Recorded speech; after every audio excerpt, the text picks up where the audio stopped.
chronique du patrimoine.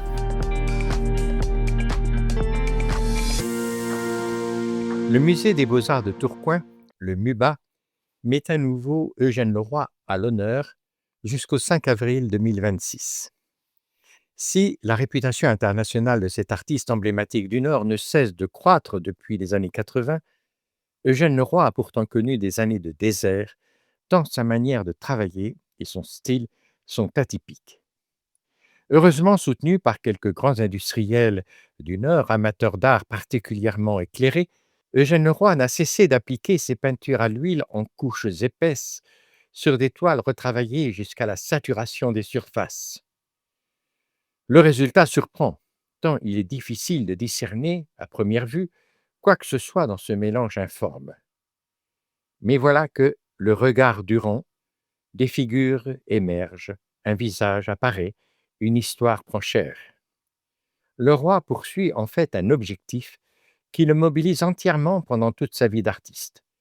Non pas partir d'un thème qui serait représenté dans le tableau, mais bien donner à la peinture elle-même la capacité d'exprimer quelque chose surgissant de sa matérialité stricte. Non plus l'intention autoritaire de l'artiste, mais la puissance des gouaches chargées de couleurs grasses appliquées à coups de pinceau véhéments. En couvrant la toile de couleur qui se recouvre indéfiniment, l'artiste perd son sujet, tandis que l'objet même de la peinture se découvre. Des figures, enfouies dans l'épaisseur des matières picturales, s'animent dans un entre-deux épiphanique.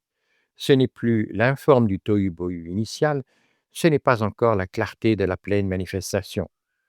À la manière des contre-jours de Rembrandt, une lumière se déploie qui provient non plus de l'extérieur, mais bien de l'intériorité matérielle. Écoutons Eugène Leroy parler de sa peinture.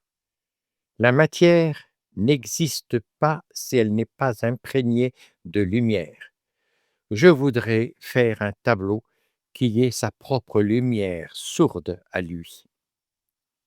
Ainsi, en abolissant la frontière classique entre figuration et non-figuration, Leroy explore le cheminement d'une abstraction qui consiste à tirer de la peinture elle-même un imaginaire, certes toujours enraciné dans les substances du peintre, et pourtant déjà libéré pour notre joie la plus grande.